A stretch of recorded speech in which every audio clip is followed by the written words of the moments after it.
president come up those stairs and then take his mask off as he saluted Marine One. But Aaron, we inside and not put that mask back on, and now we're learning a little bit more about what he was doing.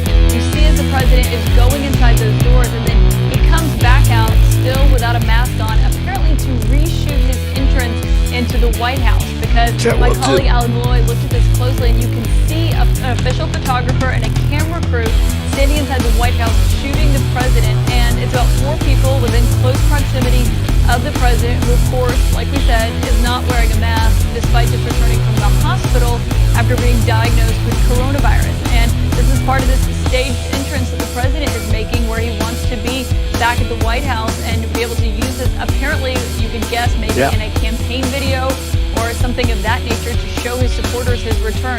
But good morning.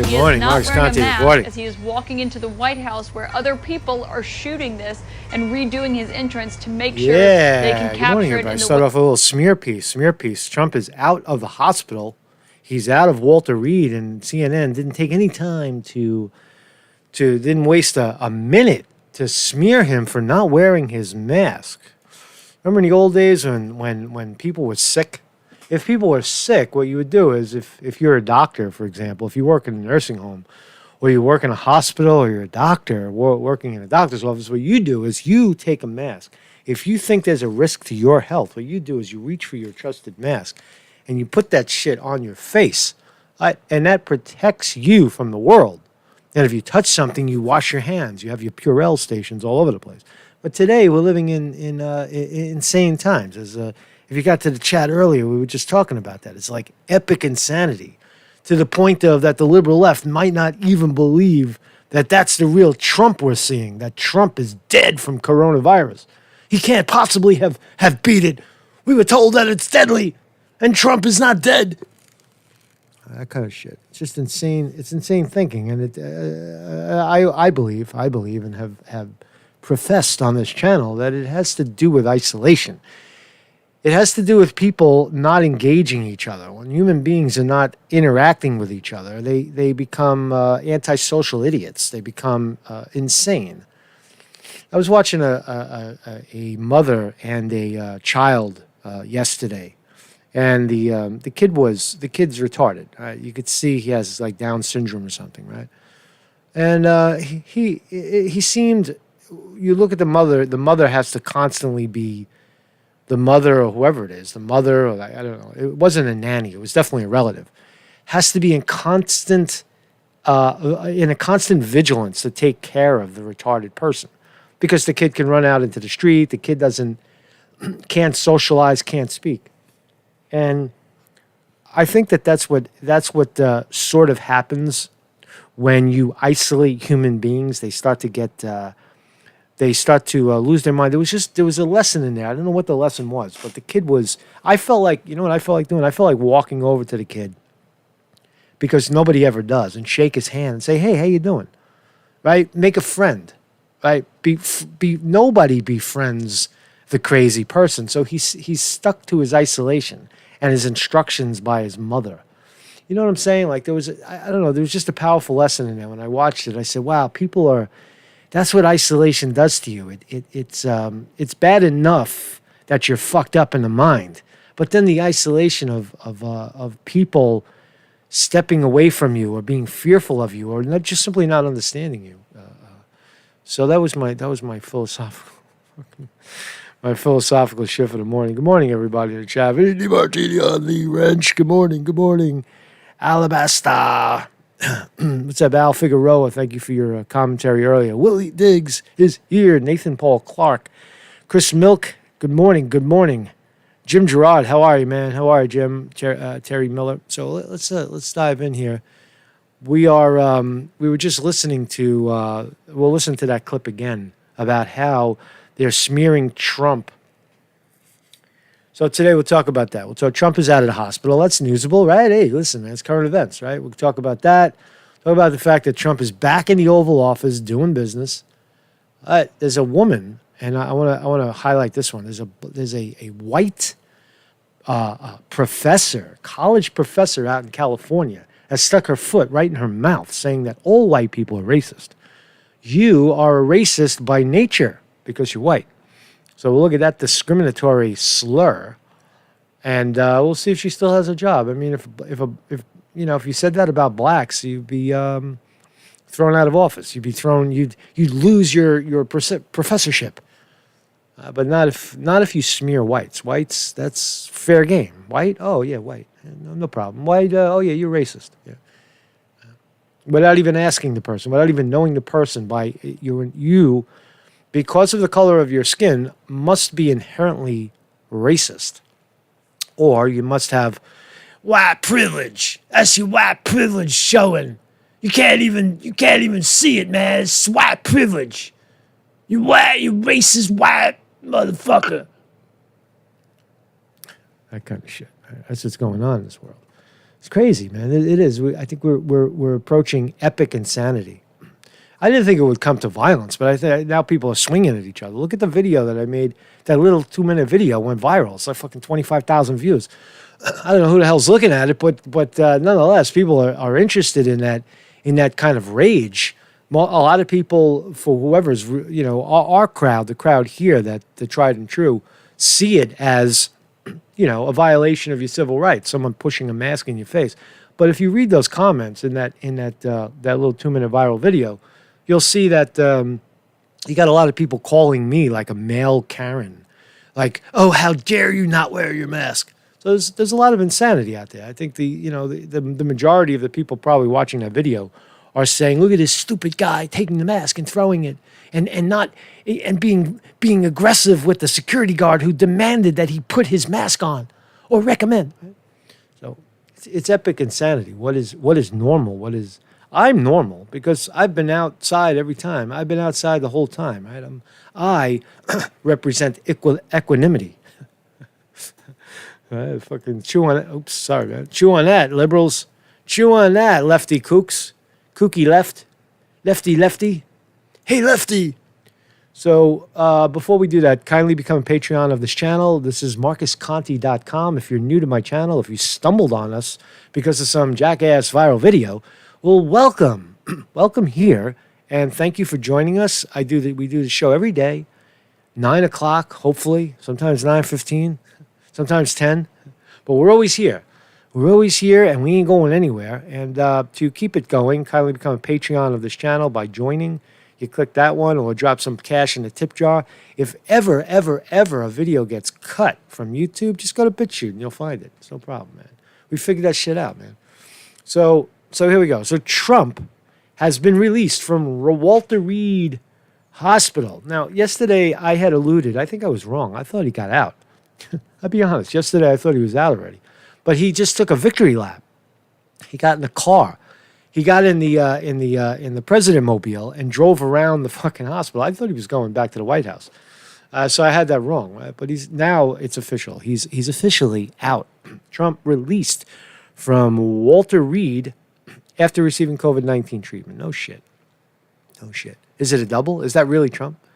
Is that really Trump walking out? Now, I said yesterday when I watched a video of him speaking, or 2 days ago when he was speaking to do his victory lap, he did seem a little punchy, but that's a result of, I would say, steroid meds and shit like that, right? Or some other thing. Just worry. Sometimes you worry, and it takes away your thoughts. Maybe he's worried about, was the COVID-19 thing real? Is it? Am I forever broken? Am I forever diseased? Am I going to have ailments, as they're saying, for months and years away, with no scientific evidence at all to prove any of that is true? That there are, reoccurring symptoms of this thing? Maybe he was worried. Maybe Trump was worried. I don't know. But anyway, he's out. President Trump walked out of Walter Reed National Military Medical Center and returned to the White House on Monday, following 3 days of treatment for coronavirus. Trump exited the facility front door and gave a thumbs up as he departed Bethesda, Maryland, the same way he arrived Friday aboard Marine One helicopter. Thank you very much, everyone, Trump said towards reporters before taking a short SUV ride from the hospital door to the helicopter, which flew back to the White House South Lawn. Trump's supporters cheered outside the hospital as the helicopter lifted off. Back at the White House, Trump climbed the stairs from the lawn and stood at the top of the balcony. He faced the helicopter that took off his mask, putting it in his pocket before saluting and giving a double thumbs up to cameras in the distance. Ah, what a patriot, right? What a fucking patriot. But that's not the real Trump, right? Where's the orange tan? That's revealing, right? Well, probably hasn't been out in the sun because he goes to Florida he goes to Florida every weekend, so he's got no sun. He looks like a man without his orange. Without his tan, right? He looks like a man without his tan. He's back, Dr. Sean Conley, the president's physician, told reporters at a press conference hours earlier outside the hospital. Conley said Trump, 74, was back to his old self, but, quote, may not be entirely out of the woods, unquote, while still experiencing the virus that infected 7.4 million Americans and killed 210,000 since March. Trump received exceptional polyclonal antibodies. This is still the big story because Trump beat COVID-19, motherfucker, right? Trump beat it, right? Trump, he came, coronavirus came, saw, and went. And Trump is still standing, right? That's a huge victory for the narrative that why are you killing our freaking economy? Because you want to usher in socialism and communism. You're a fucking communist. That's what you're doing. You're doing this because you're a communist. It ushers in the narrative that Trump was right all along, but this isn't really a big deal. And we'll see just how vocal Trump gets stating those facts, right? Because hey, listen, man, there's no better testimony than someone who was actually there, who actually suffered from the virus, right? I've been there, right? Like it's like the drug addict that says I can and quits. I could tell you how to do it. I can tell you from my experience, right? So Trump is now an experienced COVID-19 survivor. And man, did he breeze through that shit, man? He fucking hurdled that shit. Right? Trump hurdled the COVID-19 illness. Conley would not tell reporters the results of Trump's lung scans, but said he has not been on any fever-reducing medications for over 72 hours. All right? Trump's vital signs were great and had no more respiratory complaints. Symptom-free, right? Symptom-free in 72 hours. Trump took a break from the presidential hospital suite Sunday for a drive-by visit. I thought he left, but he only did a drive-by. Drive-by visit to supporters rallying near the hospital and broke the news he was going home in a tweet Monday where he declared he was feeling really good. I will be leaving the Great Walter Reed Medical Center today at 6:30 p.m., feeling really good, he told his 86 million followers on Twitter. Don't be afraid of COVID. Yes, say it, fucking Trump, say it. Don't be afraid of COVID. Don't let it dominate your life. We have developed, under the Trump administration, some really great drugs and knowledge. I feel better than I did 20 years ago. Beautiful. That should be the headline right there. New York Post. That's the headline right there. Don't be afraid of COVID. Start that shit. Start a fucking hashtag with that, man. Right? Put that shit in there, man. Put this fucking shit in there. Put it in the chat. Don't be afraid of COVID. I think I got it wrong. But anyway, that should be the headline right there. Don't be afraid of COVID. Don't let it dominate your life. Oh, man, I fucking love that. I totally love that. Oh, man, I got the title wrong. I'm going to change my title. Don't be afraid of COVID. Don't let it dominate. That's a song. Oh,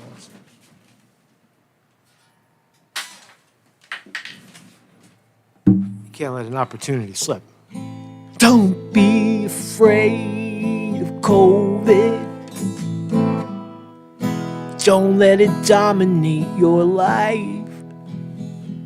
Don't be afraid of COVID. Don't let it dominate your life. Oh yeah, yeah.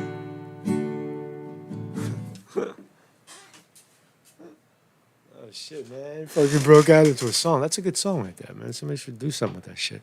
Because I'm too lazy to fucking do anything with it.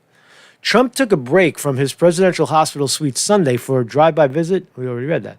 I will be leaving. Great. He feels like he's 20 years younger. The president's physician defended the decision to release him after just 3 nights in the hospital, saying that he was returning to world-class medical care at the White House. Of course, of course. You know what I think? I had a thought about the why he decided to go to Walter Reed. I think what the White House probably did was rule out an attack, because why did so many people that were at that Rose Garden meeting on Saturday, the meet and greet with the incoming judge, the incoming Supreme Court judge, Coney Barrett, right? Why did everybody that seems to be infected with this thing in this circle were all at that meeting? So what I suspect is that they needed to get Trump out of the White House. Trump, go to Walter Reed, chill out, chill like Bob Dylan, right? Go chill at Walter Reed and let us clean the motherfucker up. Let us clean the White House out. We're going to do an antiseptic. We're going to clean every crevice and every knot and every cranny. And we're going to do a criminal investigation into a possible somebody dropping some COVID-19 in the room. Or we're going to figure out who the fuck patient zero was in that scenario. Who brought it in and why? And did they do it unexpectedly, or were they a patsy that somebody said, all right, go in there, go walk through there. Right? Somebody didn't know it. Right? They could have been poisoned. You only need one person to poison someone, and then they got this fucking fancy shit that spreads through the air. Right? Maybe. So I suspect that Trump was ushered into Walter Reed a few days ago to get him out of the White House so that they could clean up. They got to send in the cleanup team. The president's physicians defended the decision to release. All right, quote, if we can get through to Monday with him remaining the same or improving, better yet, then we will all take the final deep sigh of relief, Conley said, his doctor. There's nothing that's been done upstairs here, and we can't safely conduct down there. There's nothing we can safely conduct here. All right, so the White House is just as safe in terms of the president's health. Right? The White House has a medical room. There's a fucking live-in doctor. Right? You need a hospital? Why do you need a hospital? Because he wanted to get out of there. First Lady Melania Trump, who also became infected, stayed behind at the White House, where she is quarantining in the executive residency. So Lady Trump has been there. There's some images of Trump landing on the lawn. That's pretty whack, man. If you live there, you see Trump fucking landing on the lawn every day. That's pretty whacked out, man. Anyway, Trump's White House medical team said they became concerned Friday. All right, so we're just going to reiterate all this nonsense. More pictures? I love pictures. Trump, no tan. Why didn't they say that? So he walks right out the front door. He looks a little slimmer, too. Maybe he lost a couple of pounds. Fucking COVID-19 dried him out. Thursday night into Friday. I don't want to read anymore. So that's that, right? So here's the spin machine. CNN, rather than report that the president of the United States has miraculously permeated himself out of the hospital, projectiled himself out of the hospital, only 3 days of treatment, and has licked COVID-19, and was saying, "Don't be scared." What's the headline? Rather than these clowns saying what Trump said, "Don't be scared." Where is it? I want to see it. Oh, yeah. Don't be afraid of COVID. Oh, so great, man. I'm going to fucking put that in there so I remember. I remember this shit, man. I remember this shit. I put it in the chat again. Don't be afraid of COVID. Don't let it dominate your life. Right? That's his message. That's President Trump's message. Don't be afraid of COVID. Don't let it dominate your life.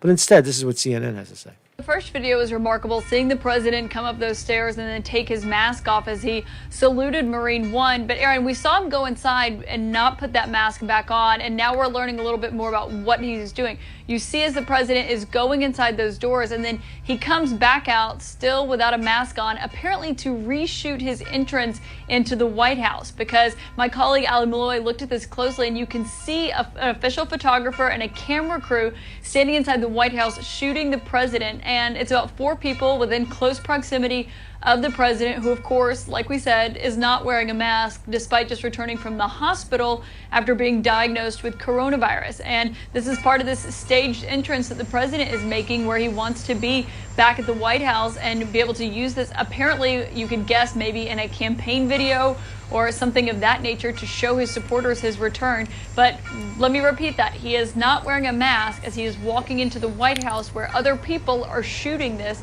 and redoing his entrance to make sure they can capture it in the way that the president wants them to. I wonder how many times she said not wearing the mask. I bet she said it in a 1-minute video. Like for over 80 years, we've built on our expertise. This increased. So that's how CNN spun it. That's what they want you to know. The mask, the mask, the mask. Da da da da da da. The mask, the mask, the mask. So this is you did. It's the jury is still out. Did Trump actually have COVID-19? One, you could make an argument for that. Maybe it's all staged. The whole thing was staged. Trump just he's just pulling your cord, right? He's pulling your cord, he's pulling your chain right now. And he never had it, right? That is a possibility. I don't know. What do I know? What do I know? I don't know anything more than you know, because I'm just a guy sitting home using logic and inductive reasoning and questioning things. That's all I am. I'm no fucking genius, right? I just ask questions, right? And if someone should ask the question, is Trump really? Did Trump really contract COVID-19? Well, I don't know. He could have. The media lies, so he could have gotten COVID-19, whatever that is, right? But if he did, then wow, we saw the symptoms. How terrible! How devastating. Now, is it a bioweapon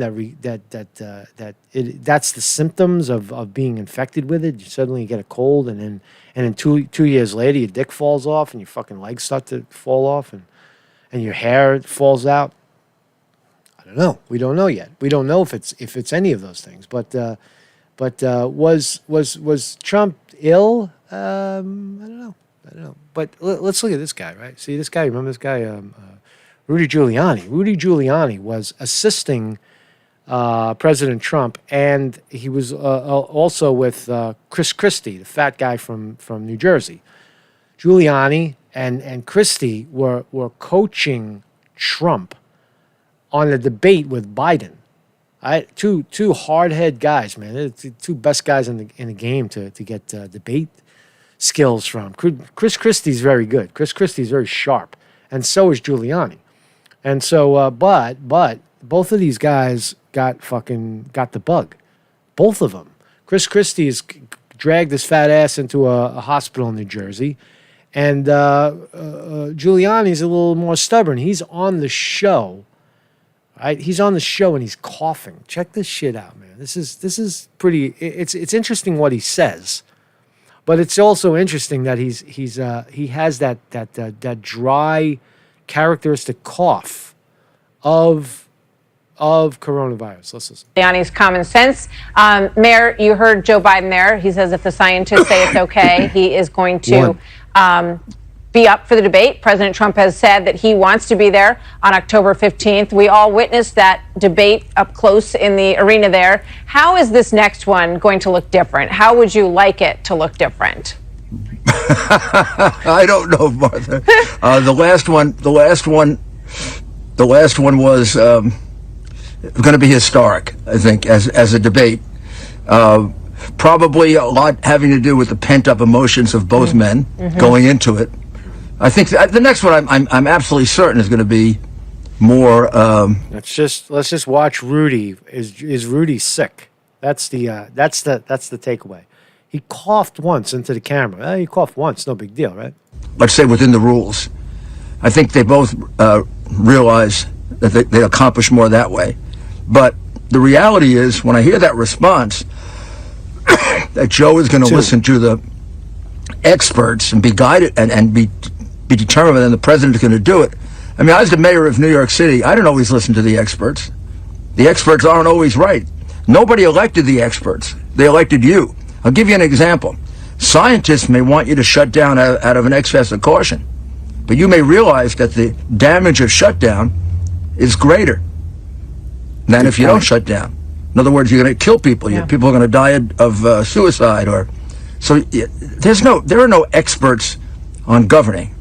I understand what There's you're no saying. such thing as scientific rules for governing. I understand what you're saying, but And I find that that tells me the difference between a man who's never been an executive, Joe Biden, 47 years, doing basically nothing in Congress, Senate, and a man who's been an executive who has to make decisions for other people. But when you look at the polls, Big and I know that you know everybody questions the polls, but pretty consistently, That's true. Joe Biden outperforms the president on who would handle COVID better. So there seems to be a lot of appetite for people who think that the president has been, not serious enough about following these guidelines, at least if you believe those numbers. Well, yeah, I don't know. Given the experience of the last couple of elections, particularly the one in 2016, I don't know personally how much credit to give any of these polls.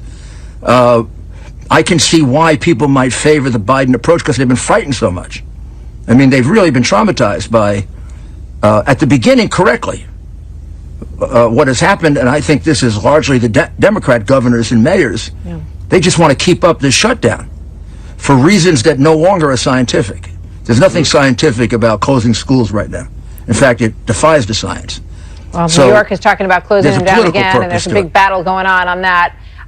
So we'll see. We'll see where it goes. There is a lot of interesting indications that the lockdowns were overdone in a number of ways. Mayor Giuliani, thank you so much for your time. We'll look forward to having you back, and I hope that cough is not anything bad where you're waiting for your test to come back. So we hope you're going to be healthy and well. I hope so too. Thank you. All the best. Good I'll luck. let you know tomorrow. Good luck. Yeah, let us know. Check back. Good luck to you. Take care, sir. See how suspicion can arise. Judy in the chat says, Judy Z says, a cough is a natural response to many things. A cough is not a diagnosis. Yeah, you're right. But here we are diagnosing Rudy Giuliani as having some kind of sickness. It's fucked up, right? If you cough now in public, especially like in New York City, if you're on the subway, right, and you take you fucking pull your mask down because you don't want to cough into a mask or whatever, and you start coughing or you sneeze, forget about it, man. You'll start a riot. Coughing is illegal. It's illegal to cough out into the air in a congested place like New York City. Out of fear of what? Fear of you're a spreader? But I hear you, man. So we'll find out. Is Rudy Giuliani, he's awaiting his coronavirus test, and he coughed through the Fox interview 3 or 4 times. And maybe, right? He was in close proximity with Trump. We have no video or no evidence of Trump coughing. And here's Chris Christie too, right? COVID-stricken Chris Christie says Jordanian king called him in New Jersey hospital. So former New Jersey governor Chris Christie on Monday said he got a call from the Jordanian king. Cares? And wished him well after he was hospitalized for COVID-19. So Chris Christie, down for the count, right? Or allegedly, right? But again, it's the big story will be if all these guys get this little cold and it's diagnosed legally, technically, and officially as being COVID-19, all of them, and they all lick it. Oh my God! What are you going to say? What do you say to that? How do you say that? Oh, it's just it passed. There's millions of people get it. Very, very, very low amount of death. People don't die from this anymore. It's mild. The symptoms seem to be getting milder, not more extreme. That's the narrative, right? So, and more. White House staffers and Trump affiliates to test positive for COVID-19. Let's see who else. So we know Hope Hicks got it. Press Secretary Kayleen McEnany got it, plunging the White House and the Trump election campaign into uncertainty with just 29 days before the election. Let's do a survey because I'm curious too. If you think that this whole COVID-19 thing with Trump, the whole ordeal, Trump getting sick, going to the hospital, getting out, having politicians and world leaders around the world say, wish the president well. He's very presidential right now. Do you think that this situation hurt Trump? Give me a one. Helped Trump? Number one. Right? Did it elevate Trump's status as a world leader and a respected guy and a human being? Right? Did it help Trump? Number one. Or did it hurt Trump? Did the whole ordeal hurt Trump? Number two. Leading into the election. Let me know what you think, because I'm curious. Drop it in the box. I'll say it elevated Trump. I'm going to give it a number one. I'll vote for first. Here's a list of the lawmakers, White House staff, and have been diagnosed so far. So Hicks, all one so far. Hicks began feeling unwell. So Melania, First Lady. Who else? Ronna McDaniel, Republican National Committee Chair. She had positive. Kellyanne Conway. They all seem to have been at that Rose Garden thing. Bill Stefan, campaign manager. Senator Mike Lee. Senator Tom Tillis. Reverend John Jenkins of Notre Dame. Chris Christie, we saw him. Ron Johnson, all Republicans, right?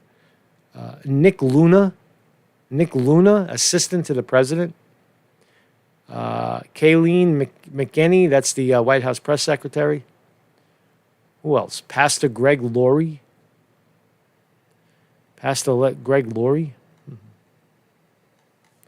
So, hold on a second. So plenty of in the wake of President Trump's coronavirus ordeal, his 3 days of runny nose, or lack thereof, has created a frenzy in the White House. So I would expect that they cleared out most of the White House to disinfect. But we just found out that Melania Trump was also there. But who the hell knows, right? Nobody fucking knows. You don't know unless you see Melania Trump stick her head out the window. You don't know if she's in there. Same with Trump. You don't know if Trump is in the fucking White House. He could be 2 miles under the ground for all we know, right? He goes in, and the real living quarters is fucking 2 miles down and 5 miles the other way. You have no idea where they are. Why would you want to be a sitting duck? Right? Oh, here's the president. He's right. put a on the map. Just put a fucking big X on the map and shoot a bomb at it, right? If you wanted to take the president out, right, and you knew exactly where he was sleeping, it seems maybe he's not even in there. That's just conspiracy theory, right? Trump doesn't live in the White House. Trump lives 2 miles down and 5 miles over in the tunnel. And the only people that would know the answer to that would be people like Obama. Joe Biden would know for sure. Hillary, right? People that have been in the White House. They've been in there. Bush, right? Vice presidents and such. Well, maybe they're not privy to it either. Only the president's privy. Only the president is privy, and they send in the stunt double to live in the White House. And the stunt double is in there living with Melania. Ha ha ha. Actually, the stunt double gets to go in there with Melania, and Trump is 10 miles down below. So maybe that's what's going on. As one of the president's closest advisors, Hicks traveled. Oh, whatever. So all of these people, First Lady Melania, I think I read all this shit already. So plenty of people going down to COVID-19, but nobody has died. Have you heard anybody die from COVID-19 lately? Who died? Who of all of these wonderfully successful, healthy people has died of COVID-19? I beg to differ that anybody died. Did anybody die? Is anybody gravely ill that we can see? Is there any indication that they're so sick that they can't function? Are they coughing out their fucking lungs? No. But you should still be afraid, even when Trump says, don't be afraid. I'll put that quote in there again. It's probably still loaded up. Don't be afraid of COVID. Don't let it dominate your life. Don't be afraid of COVID. Don't let it dominate your life, says Donald Trump. So in the wake of that comment that nobody seemed to pick up on, that I'm kind of disappointed that I didn't title my fucking video that, the CDC acknowledges COVID-19 is airborne, can travel beyond 6 feet. COVID-19 is growing legs, man. This scary monster, man. It's fucking Godzilla, man. It's just fucking... It comes out and fucking grabs you by your fucking head, man. It's COVID-19 shit, man. 6 feet. Fuck that shit. Yeah, that's what they're trying to tell you, man. It could travel. It has wings. It flies. Fucking airborne spit. The Center for Disease Control, the CDC, these are the same people that said asymptomatic transmission was very rare. They change their fucking mind every week. Every release, they have a different perspective, the opposite perspective. First they said masks don't matter, now masks. This mask thing is bad. This mask thing is really bad because it really is, it's isolating the high fucking hell out of people, right? They're losing their ability to really read people's faces and communicate. That's what's happening, right? They're fucking scary, right? And they're going to take that mask off and they're not going to know how to act. The mask. The freaking mask is a big problem. So you got to get away from these cities, man, with all these people wearing masks. So the Center for Disease Control and Prevention acknowledged Monday that coronavirus can spread through particles in the air and sometimes travel beyond distances of 6 feet after walking back similar guidance last month. On the update on the agency site said that COVID-19 can sometimes be spread by airborne transmissions due to small droplets that linger in the air for anywhere from minutes to hours. Right, all the way in the far corner, everybody's standing up in the room, right? Everybody's their own distance away from where the smell is. And somebody goes, and they squirt, they go like this, they fucking squirt that shit, right? And you sit and you wait, and then you raise your hand when you smell it. And people in the front row raise their hand first. And as the smell works its way back, you continue to raise your hand. Now, that's not droplet. That's fragrance. That's something totally different. That's not how, what the fuck? They're redefining how disease and germ travels. That is not how it works. Because if it was, every doctor before this year, prior to this epidemic, would be dead from all kinds of contagious diseases. They would all have pneumonia. They would all have respiratory illness, all of them, because they walk into hospitals all the time without a mask on. Only when you're standing over someone, right? And not always either, because that's not how it transmits. It transmits through touch and such and other things, living intimately with somebody, probably sex, probably, sharing a toothbrush or something like that, right? There is evidence that under certain conditions, people with COVID-19 seem to have infected others who are more than 6 feet away, the agency said. Absolutely no evidence. Zero evidence to support that claim. These transmissions occurred within enclosed spaces that had inadequate ventilation. Okay, show us one. Give us an example. Show us one example of someone who got infected that you can absolutely, positively, 100% confirm that they got COVID-19 at that very moment. There's no way to determine that. How could you even make these kind of accusations? These transmissions occurred within enclosed spaces that had inadequate ventilation. Sometimes the infected person was breathing heavily, for example, while singing or exercising. No more singing, no more exercising. I was out yesterday. I run, not every day, but I ran yesterday, and I run fast. So I'm breathing. I'm out there breathing and running. And you can see people like kind of jump out of your way, man. It's like, fuck you. Good. Jump out of the way. Jump out of the motherfucking way, because the healthy person, is coming through on his exercise regimen. All right. So I don't know. Do you believe it? Do you believe what the CDC says? I do not believe what the CDC says. All right, so hold on for this one. This is almost unbelievable. You can't even believe what this lady's saying. So a California professor says, quote, "As a white American, I am, by definition, racist." This is a professor at Berkeley in California. Let's read. During an online lecture focused on, quote, "undoing white supremacy in the language disciplines."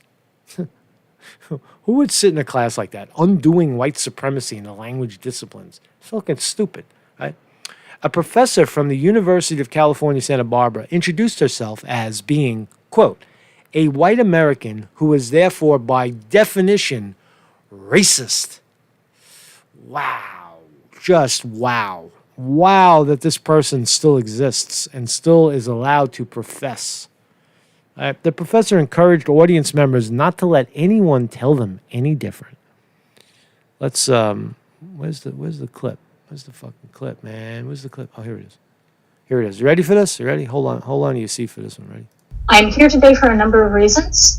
One is I am personally committed to continuing to learn how to be less racist. As a white American, I am by definition racist. Don't let anyone tell you otherwise. I know that there is this sort of rhetoric of white people in the United States rejecting the label of racism, but I think we need to acknowledge that and then do better. When I talk about this idea of white supremacy as a pandemic or as a disease, I don't mean that metaphorically, which I think would trivialize both racism and people's experience of it and diseases like COVID-19. Rather, I'm saying that there's a real literal component here that I want to highlight. White supremacy is not a disease, it is a choice, and it is a system that white people have built in order to oppress everybody else. All white people have developed white supremacy as it's a choice. You made a choice. But if you're inherently she contradicts herself. So she's saying if you're inherently, because you're white, that makes you inherently racist. Then she says, well, no, it's learned. So then that's not inherent, you idiot. You moron. And we see that with life and death issues like COVID-19 and the appalling and ongoing acts of police violence and murder. But we also see it in the everyday and the work that we do as language scholars and educators. And so that's where I'll be focusing my discussion today. As many people of color, both activists and scholars, have pointed out, the notion of racism doesn't exist. You're either a racist or anti-racist in your orientation to the world. You can't be neutral about racism. There is no middle ground. Well, let's just break that down for a second. Liberal ideologies are a mechanism for reproducing racism in the language disciplines. Right? That's exactly what they do, right? The liberal ideologies are mechanisms for reproducing racism. Liberal ideologies, that seems to not support her argument. Let's see. Theory to blah, blah, blah. Liberal ideologies allow white scholars to claim to be non-racist while reproducing white supremacy. It's so twisted it doesn't even make sense. Every time you read it, it's like a rabbit hole. It just keeps canceling out itself. So Black students in the United States are underrepresented in so-called foreign language classrooms. And when they are in those classrooms, they may not get the opportunity to learn the racialized varieties that are most meaningful to them, like Afro-Spanish varieties, for example. but I do think it's problematic. I hate seeing when people capitalize white. I understand that maybe trying to highlight that it's a construct, but it's not the same kind of category. Also, white supremacists love capitalized white. So for me, it's a political decision not to capitalize it and to recognize it as a construct that has built itself out of the racial system, or kind of at the top of the racial system, by opting out of being racialized.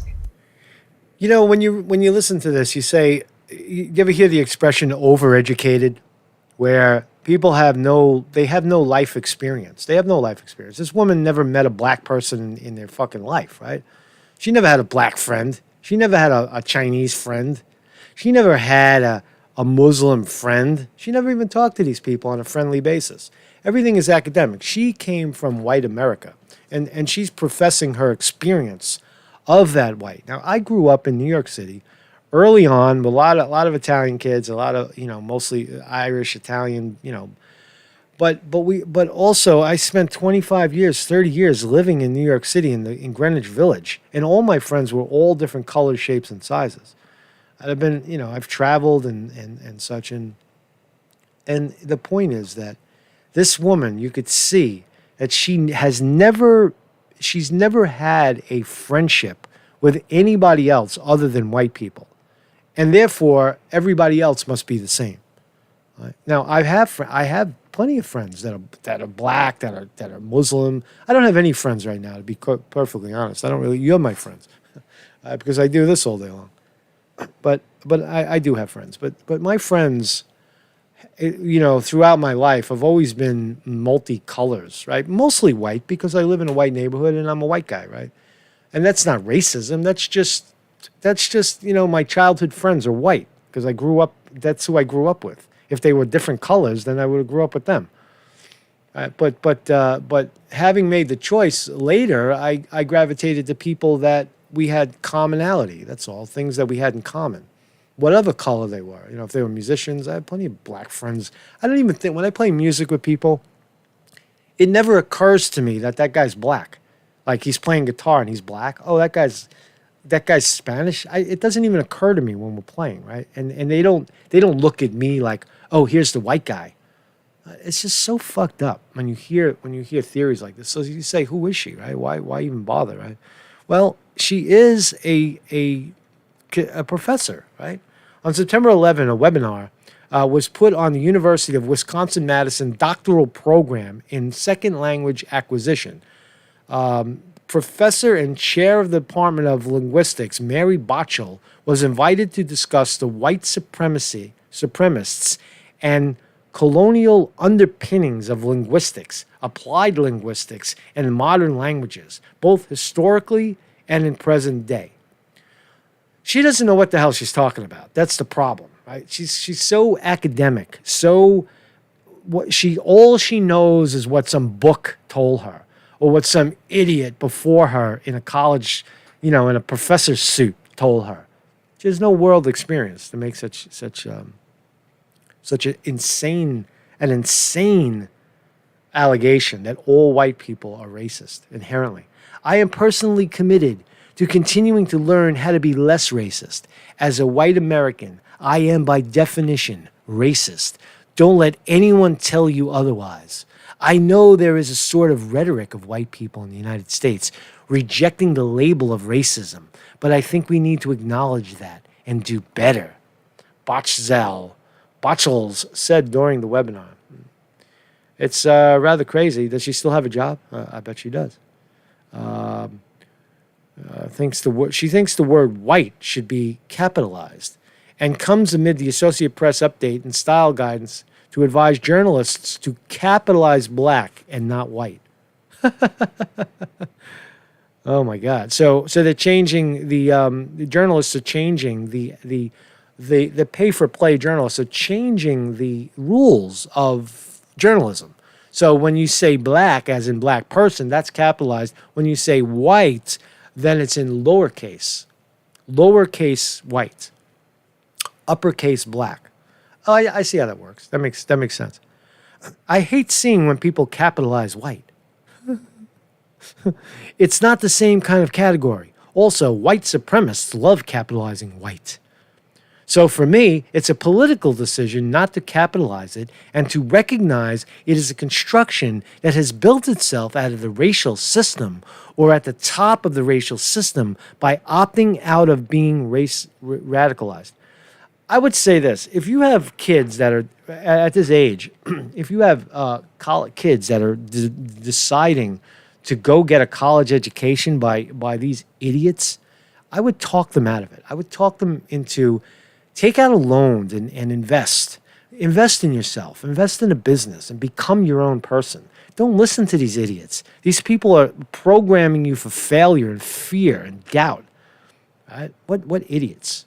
Right? She went on to say that white supremacy is a system that white people have built in order to oppress everyone else, and that white people are not experts on white supremacy. We are experts in acting it. Oh, it's like you want to punch her in the mouth, right? That's what you want to do. You say, "Oh, I'm a lady." No, you get a lady to punch her in the mouth. At the University of California, Santa Barbara, Barklick is primarily affiliated with the Department of Linguistics, but she also works with the Department of Anthropology, Feminist Studies, Spanish and Portuguese, and comparative literary programs. The Latin American, she's just an idiot. She's just this person is a fucking moron. But anyway, well, thanks for sharing, Professor Moron. So let's change gears. How's everybody doing in the chat? Vinny DiMartini holding up the wrench. Good morning, everybody. Good morning, man. Bill West in the house. What's up, Bill West? Love Bill West, man. Bill West is my friend. So here's let's slip into the economy for a second. 15 signs that America's economic depression is accelerating as we head toward the holiday season. Oh, we're in a depression? I didn't know that. Did you heard? We're in a depression. I thought the stock market is soaring and everybody's doing fantastic.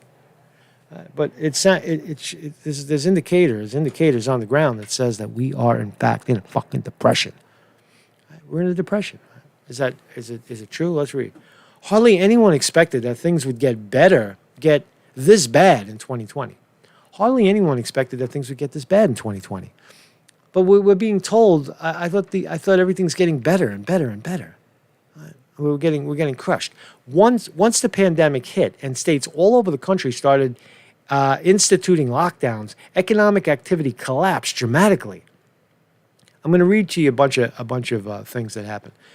Gross domestic product is down 31.4% during the second quarter of 2020, and that was a drop without parallel in all of U.S. history.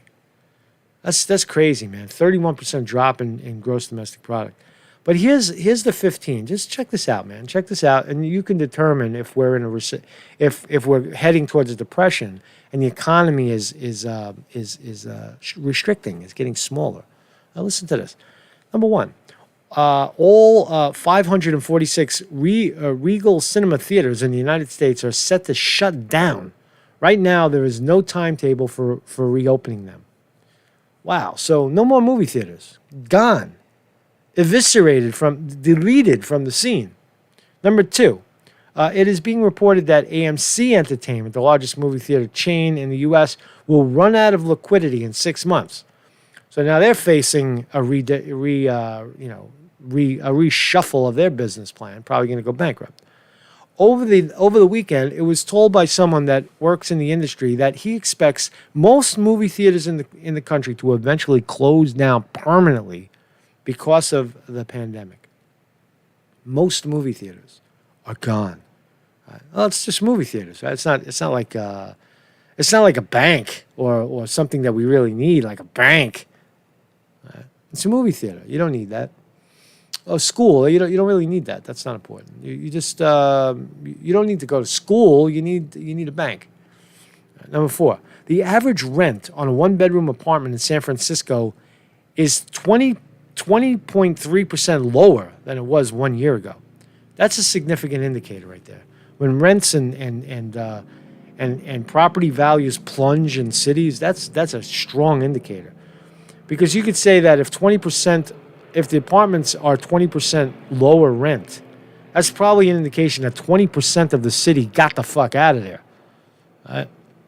That's like a 1 in 5 said, I'm out. I can't take this shit. And it leaves a giant gap. During the third quarter, the number of vehicles delivered by General Motors was down 10%, less cars. It is being reported that Anheuser-Busch laid off 400 employees, less beer. Allstate has just announced they will be laying off 3,800 workers, less insurance. That's a good thing. J.C. Penney says it will be cutting 1,500 jobs, less online, less retail shopping. We knew that was coming. At least 1/4 of the 28,000 layoffs that Disney will be conducting will happen in Florida. Florida getting crushed in the amusement park industry. Disney getting screwed. Collectively, American Airlines and United Airlines let 32,000 employees go last week. Woo! So you don't need planes, right? Only the rich people need planes. Right? For you and I, stay where you are, man. Don't fucking travel. Right? Where are you going? You're traveling. Why are you traveling? Stay home. Stay in your house. Consume. We're giving you the money. Just go sit and play in front of the computer and keep buying shit, right? Don't travel. Don't travel because there's no planes, right? The planes, you remember planes? Planes used to fly all the time. They don't fly anymore. They don't fly anymore because you have nowhere to go. Stay in your goddamn house. Stay put. Hunker down. Damn it. Wear your mask. That's the new economy. Number 11. On Thursday, we learned that 787,000 Americans filed new claims for unemployment. That's 1 million people. Overall, more than 60 million Americans have filed new claims for unemployment benefits so far in 2020. The number is far higher than anything we have ever seen before in all of U.S. history. So 60 million people filed for unemployment. 60 million. That's 1/3 of the workforce. It's 1/3 of the workforce. If there's 180 million people at work, that's 1/3. 6, 12, 18. I can do the math. 1/3. That would tell you that we have an unemployment rate of 33% in this country. That's what that tells you. Regardless of the fake number that they say, it's 10%, 8%. It's a bullshit number. This is the real number, right?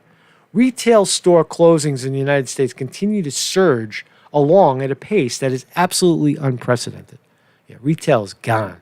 Bankruptcy filings in New York City have risen 40%. 40% bankruptcies in New York City. Wow. This number is hard to believe.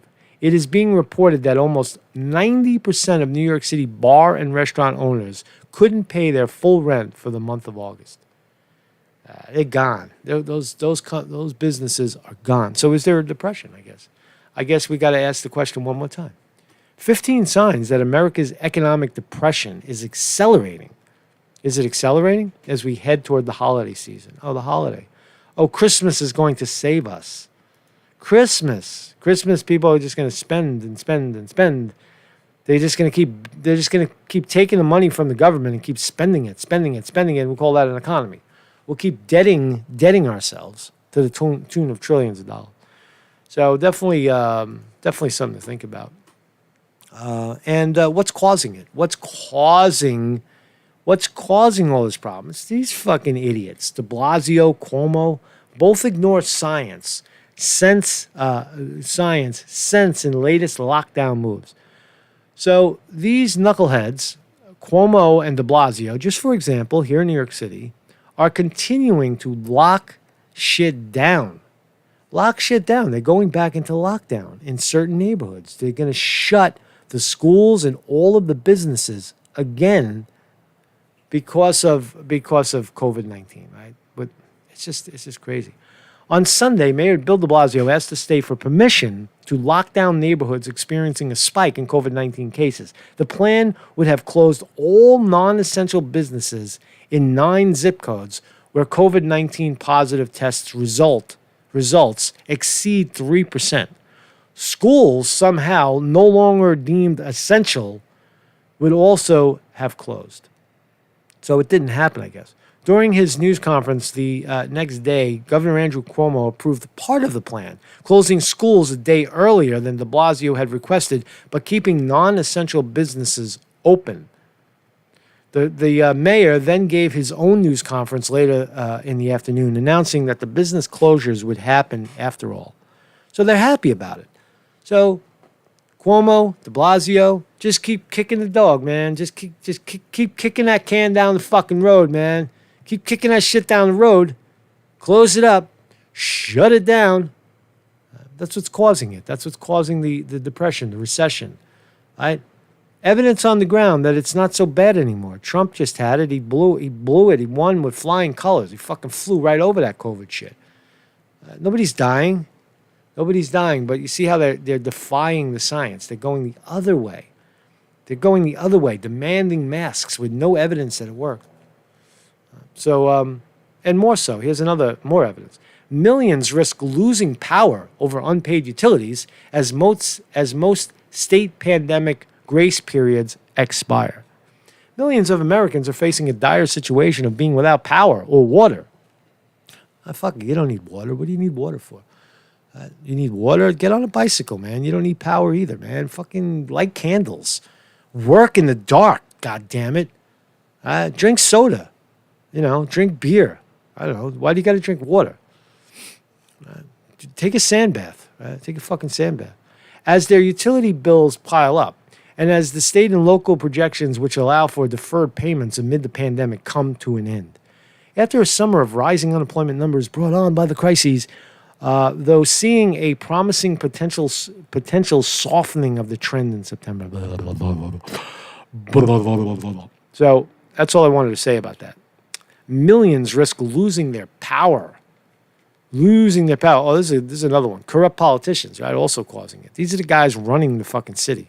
Right? And this clown right here, this fucking clown with an orange shirt and clown suit, clown hair, said, you look like a clown, people are going to treat you like a clown. So he's a city councilor. His name is King.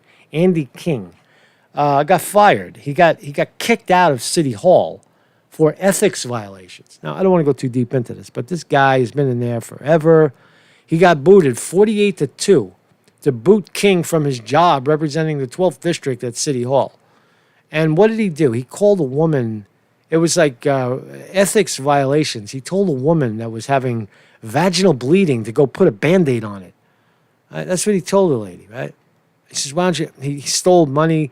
In 2019, King called an unidentified staffer into his office and told the employee that he would receive something extra in his paycheck and that the staffer would need to give him $2,000 of that extra payment. So he was skimming. I'll pay you $5,000 and you skim off $2,000 and hand it back to me and we'll call it a day. The $9,500 one-time payment netted the staffer $5,500 after taxes. The staffer then made 2 cash withdrawals of $5,000 over 2 days in August, and his co-op city banking branch to give King the money he demanded. Shakedown, right? This motherfucker is shaking people down, so he's gone. I mean, that's democratic politics. I thought he's supposed to be he's the black. He's black. He must walk on water. All blacks will walk on water, right? And anybody who says any different is a fucking racist. He actually said that it's racism. He actually said, King said, is that it's racist. I don't know where the line is, but he said it. Oh, yeah, here he says. King responded with a rambling half-hour speech that included accusations that his fellow council members had mounted a years-long racially tinged campaign to boot him from office. Most of the city council are black, brown, Chinese, every kind of color. Right? And he's accusing them of racism. Right? If you look at me as an N-word, then it doesn't matter because it's all about hurting me. It's not about finding truths. It's about hurting me, he said at one point. So now you're a racist, right? If you challenge this clown, then you're a racist. But that's New York politics. That's who's running the show. And that's what leads to catastrophic failure, economic meltdown. Right? And this is sad, right? Look at this. French MPs right next door in Holland, right next door to France, is this wonderful country called Holland that has legalized marijuana, or at least it was legal, I guess, in the 90s and in the 80s in coffee shops. I don't know what the situation is now, but right next door in France, they're now going in the opposite direction of saying cannabis is a drug, it's bad, illegalize. Right? This is the illegalize movement in France. French MPs hit out against proposed legislation of cannabis. A group of 80 MPs, members of parliament in France, have hit out against recent political arguments for legalizing of cannabis, saying there is no such thing as a soft drug. No such thing as a soft drug. So there is no soft drugs. Drugs are poison, a plague that we must fight. Okay. So Mark's Conte reporting. We are going in the wrong direction in so many ways, fucking ways, right? So many ways. But the good news today is that Trump is officially out of the ditch. Is it fake? Is it real? Did Trump really catch COVID-19? Is there a stunt double sitting in for him? You can speculate all that stuff, but the fact is that Trump, in the eyes of the world, Trump contracted COVID-19 and beat it, and that is pretty powerful. So now Trump is now an expert. Trump has expertise, expert opinion on COVID-19. And he could speak with an enormous degree of clarity, enormous degree of righteousness about what the fuck it is, because I had it. And anybody who contradicts him now, who didn't contract it, is an idiot. So I think it definitely plays into it certainly plays into Trump. It's a hand dealt for Trump. Right? He dealt himself a good hand. And of course, we're going to go back to vaccines, mandatory masks. The mandatory mask thing is already in place. You saw it. I mean, I challenged it. I challenged it the other day. I walked into a liberal pit, artsy fartsy jerk offs on the street, and I sat there with my camera, no mask. I am what I am. I do, If I go into a hospital, I might put a mask on, or sit on the subway. But for the most part, I just sat on the city street and filmed, and you saw some crazy cunt stick some shit in my face, stick some mask in my face with her hands on it, right? And I take it and I toss it, right? I got attacked. So masks are mandatory now on the streets of New York City in some circles, and it's just going to get bigger and bigger. That circle is going to continue to grow if you let it grow, unless you fucking push back. Vaccines coming next. It's coming. It's coming. They're gonna say you can't. Oh no, city employee. We have to see your vaccination card, and that shit is all fucking coming, man. Don't kid yourself, man. Don't kid yourself. Don't think you're above it. Don't think you're above it. Don't think you're above it. So thank you everybody for joining me. Thank you for joining me, Marcus Conte reporting. Thanks everybody in the chat. Vinny DiMartini, thank you for your fine commentation in the chat. Bill West, thank you for being here. Terry Miller, Occidental, Pyramid 7, Chris Milk is hanging. We're here, we're loving it. Al Figueroa, thank you for your contributions today. Thank you for jumping in there. Gunma. Weevil Girl, what's up, Weevil Girl? Jason Walsh, Vandaloo. Everybody's here, man. Loving it. Shake the boot. Shake the boot. Oh man, I lost my shit. There it is. Start over. Thank you, everybody, man. Every buck,